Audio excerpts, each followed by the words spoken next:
Hi, my name is Leighton Jin. I'm the Director of Development for the American Documentary and Animation Film Festival, also known as AmDocs, which is March 21st to 25th.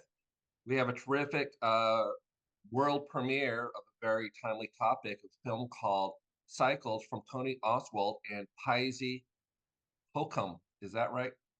Did I get it Yes, right? Okay. perfect. I'm sorry, I was struggling a little bit with that. Can you tell us a little bit about Cycles and then how you came across or decided to make this your next documentary? Yeah, Cycles is a short documentary about my sister, Alicia Morgan, who decided to donate, sell her eggs to support her family. She's from rural Kentucky, and she was contacted by a family in San Diego to help with the donation. So she decided to do that, and she called us up and asked if we wanted to come, mainly just for emotional support. And we said, well, we're bringing our camera, of course, if we do so. And that's how we decided to make the film.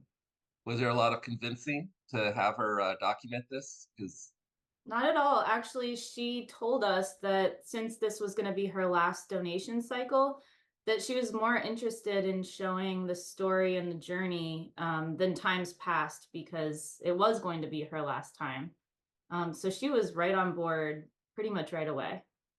And we always, this is our fourth film, and all of our films have involved our family members as subjects, actors. We make fiction films with them as well. So my family, our families are like, we're blessed that they're incredibly open and vulnerable and willing to be a part of our projects.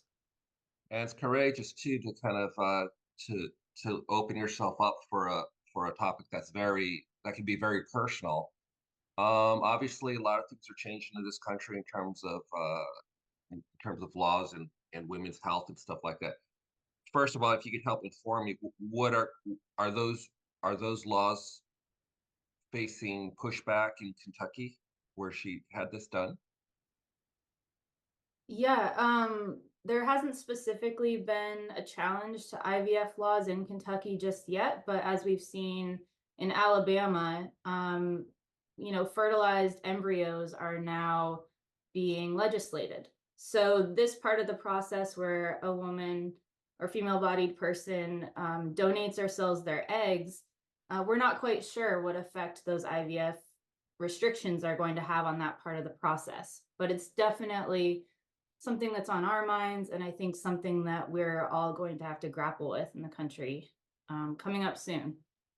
We were definitely aware of that sort of potential restriction as we were making the movie. I mean, our film isn't necessarily about that, but showing the journey that she's on and considering the journey that the other families are on, I mean, we're definitely concerned about the potential for this type of donation to be able to continue.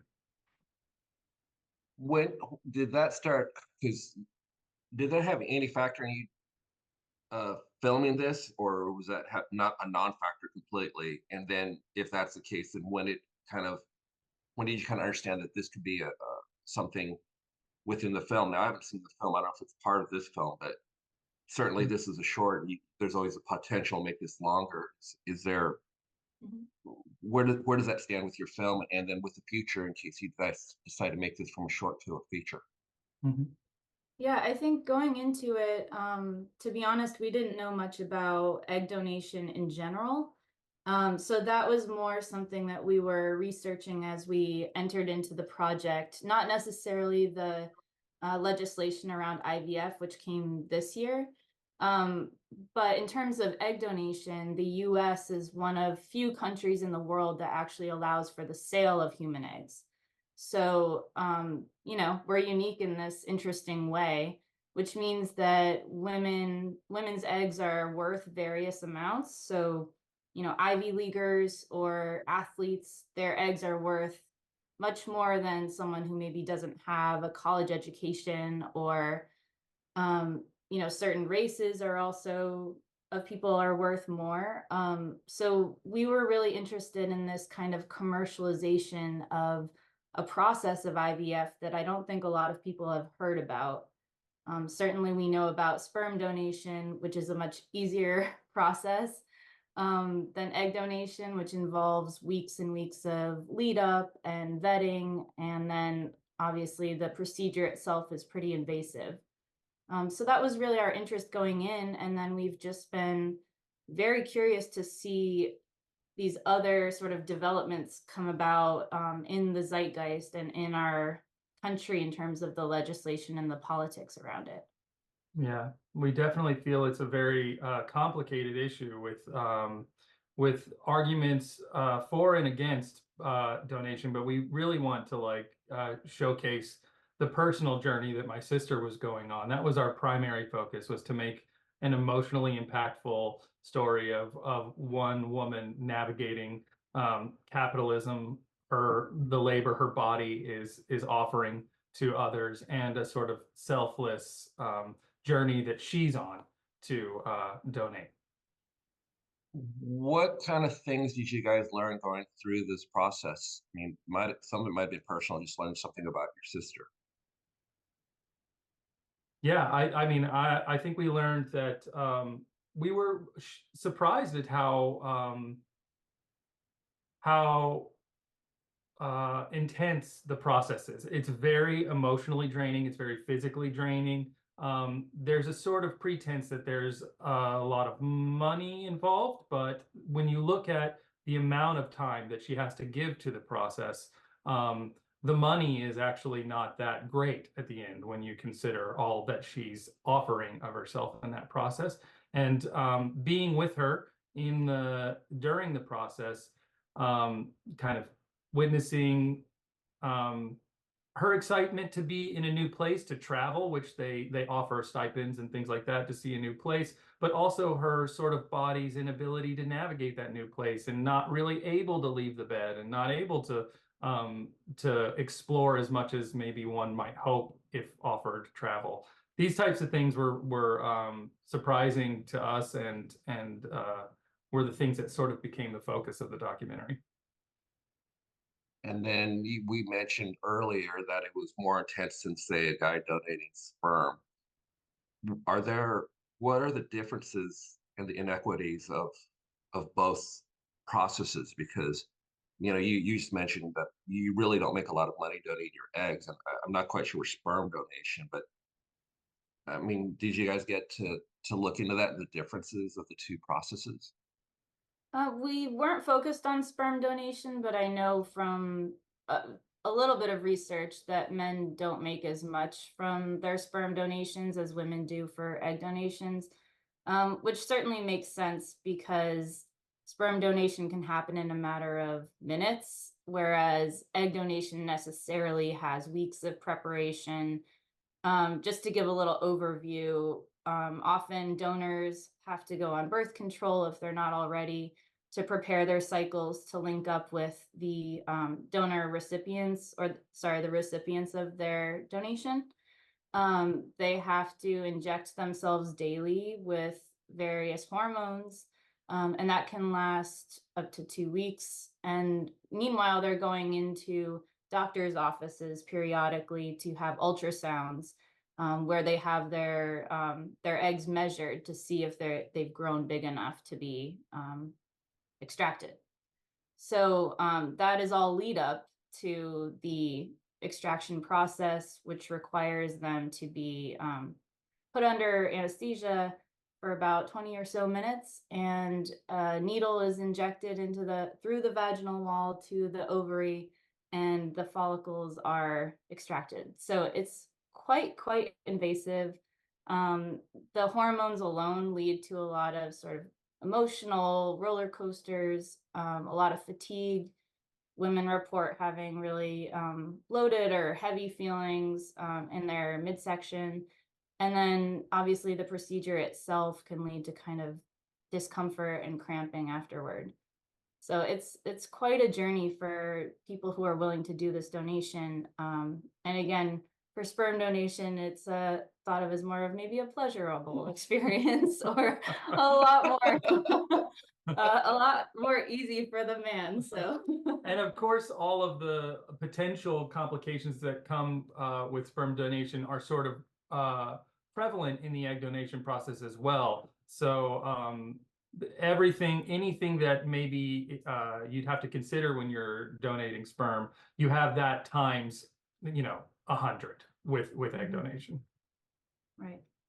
Man, I mean, that seems like a full-time job. I hope the money added to at least minimum wage for all she has to do for this. That's a very intense process that I never thought about or considered. Has your sister seen the final product? And if so, what did she think? Yes, she's seen it, and I think with any documentary, one of the hurdles or maybe just anxieties that you have as a filmmaker is sharing the film with your subject to make sure that they know and are happy with the product. And we're so grateful that she loves the movie. She seems proud of it, and is excited for the premiere, is excited for people to see the film, and we're excited to be on this journey with her. When I was a journalist, and so to me, one of the issues I could talk to a lot of people is about trust and stuff, and is you need to have that trust so people can open up and tell the full story and all that. But with this, you're dealing with family members, and I'm just kind of curious. Did it ever become? Are there ever conflicts with make being open, but having your sister be open, but also do you find yourself sometimes being protective of her too? Because we're talking about a lot of stuff, and not just her, but the other family members that get focused on. What's that process or situation like for you with this one and your past documentaries? Yeah. Yeah, I think we're definitely there were, especially in the edit, as we were trying to figure out, okay, what is Alicia's perspective and how do we honor Alicia's perspective through this process? How do we also take a step back and be critical of the whole process and in the ways that are necessary when you're focusing on any documentary subject? How do we show that the process is both altruistic, brings about potential joy and for another family, but also showcase the potential pitfalls and concerns that we had as we were witnessing my sister go through this. At every stage where we felt like we were editorializing or trying to sort of show our perspective, we were involving Alicia in a conversation that said, like, how much of this would you be comfortable with us sharing? How much of this is part of, how much do you feel like this? Are you sort of aware of these things? Truly, I really think we were like collaborative in that way with making sure that her voice is felt in the film as well as ours. And we call her a co-writer on the film because we also use social media posts throughout the film to sort of illustrate her internal dialogue and what she was projecting to the world during this time. And we collaborated with her to create those social media posts. So it was, there's a little bit of towing the line of fiction and documentary, a little bit in that sense, where we were crafting an arc with her, but all true and of herself, all part of who she is. Are there plans to make this into a feature length? Yeah, we're definitely considering it because, as I mentioned before, as we kind of dug into the research, we realized there's a whole world that we weren't even aware was existing around us. There are groups of egg donors who feel pretty conflicted about the process that they underwent. There haven't been any long-term studies of egg donors to find out if it's okay for their health or if it's okay for them to do it multiple times. It's a pretty unregulated process. And so there's definitely fertile ground to kind of explore more. And then also to think about how these donations end up being children often, and those children grow up and maybe wonder where they came from, or maybe they don't find out until they're much older. So I think there is a lot that we still have to explore about this. And I think there's both positive and critical things to explore about it as well. This is like genuinely the only way that some parents can conceive, have children of their own. And we want to be able to protect for that opportunity for families. And it's been an interesting thing for us to witness in Alabama and with the recent laws, how like while we remain critical potentially of some class differences and some targeted ads and things like that that pull people of lower income into the process of donation, while we remain critical of that sort of perspective, we want to make sure that in a fully regulated world that this opportunity remains accessible for families who need it. So, and one thing that we hope comes across in our movie and that we would want to show in a feature-length version is Alicia is a mom herself. She has 2 daughters, and she clearly in the movie feels really tied to her daughters and gets a lot out of their relationship and truly, truly loves them. And so for her to give the gift of motherhood to someone else, yeah, like Tony said, we want to protect that and make sure that people understand that joy that's being given very selflessly. Very interesting. You guys have been really educational talking about this. Just some personal things. I know you guys work together. How long have you guys worked together, and how did you guys decide that you're going to be a directing team? And what are the advantages too?